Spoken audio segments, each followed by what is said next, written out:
28 फरवरी को ईरान के 86 साला सुप्रीम लीडर आयतुल्ला खामनाई को शहीद करने के बाद सदर ट्रंप और नेतन्याहू ये अंदाज़ा लगा चुके थे, ये तवक्को कर चुके थे कि लम्हों में ईरान का निज़ाम हुकूमत ज़मीन बोस हो जाएगा, इक़्तिदार पर अमरीकी हामी कब्ज़ा कर लेंगे, ना ज़्यादा मज़ाहमत होगी, ना ज़्यादा खून खराबा होगा और आसानी से मकासद हासिल हो जाएंगे। लेकिन इसके बरक्स गुज़िश्ता 10 दिन से ट्रंप और नेतन्याहू को ईरानी मज़ाहमत और एक खूनी जंग का सामना है, जो आलमी मईशत को भी बुरी तरह मुतासिर कर रही है।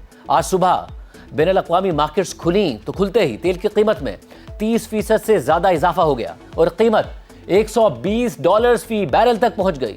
$120 फी बैरल से तेल की कीमत उस वक्त गिरी जब एक रिपोर्ट में G7 मुमालिक के हवाले से इस बात का इंदिया दिया गया कि जब तक मशरिक़ वस्ता से तेल की सप्लाई मुतासिर रहेगी तो ये मुमालिक अपने इमरजेंसी ज़खायर में से मार्केट में तेल की सप्लाई करेंगे। अब भी ब्रेंट क्रूड $100 फी बैरल की सतह पर मौजूद है, जिससे दुनिया भर में मजीद महंगाई का तूफान आएगा। दुनिया भर की तरह पाकिस्तान ने भी मुमकिना बहरान से निमटने के लिए इमरजेंसी इक़दाम का ऐलान किया है, मगर हुकूमत के इक़दाम पर सवाल उठ रहा है कि इसमें से मुतअद्दिद इक़दाम अलामती हैं और अखराजात कम करने का जो ऐलान अब से थोड़ी देर पहले वज़ीर आज़म ने किया है, इस पर सवाल उठ रहा है कि इनमें से मुतअद्दिद इक़दाम पहले क्यों नहीं किए गए।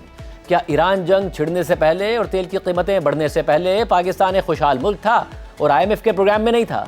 आज वज़ीर आज़म शहबाज शरीफ ने कौम से खिताब में कहा कि 2 महीने के लिए सरकारी गाड़ियों को मिलने वाले तेल में 50% कटौती की जा रही है। आइंदा 2 माह के लिए सरकारी महकमों की 60% गाड़ियों को बंद किया जाएगा। 2 महीने के लिए वुज़रा, मुशीर और मुआविनीन खुसूसी तनख्वाहें नहीं लेंगे। अरकान पार्लियामेंट की तनख्वाहों में से 25% कटौती की जाएगी। इसी तरह 3 लाख से ज़ायद तनख्वाह लेने वाले अफसरान की 2 दिन की तनख्वाह काटी जाएगी।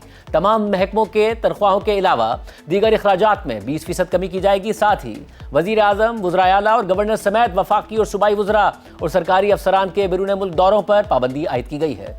टेली कॉन्फ्रेंसिंग और ऑनलाइन इजलास को तरजीह दी जाएगी। सरकारी शाइयों और अफ्तार पार्टियों पर मुकम्मल पाबंदी होगी। सरकारी और निजी महकमों में इंतहाई ज़रूरी सर्विसेज को छोड़कर 50% स्टाफ घर से काम करेगा। हफ्ते में सिर्फ 4 दिन दफातर खुलेंगे, यानी एक इजाफी छुट्टी दी जा रही है। लेकिन बैंक्स, सनत और ज़राअत के शोबों पर इसका इतलाक नहीं होगा। स्कूल्स को रवा हफ्ते के आखिर से 2 हफ्ते की छुट्टियां दी जा रही हैं और आला तालीम के तमाम इदारों में फौरी तौर पर ऑनलाइन क्लासेस का इजरा किया जा रहा है।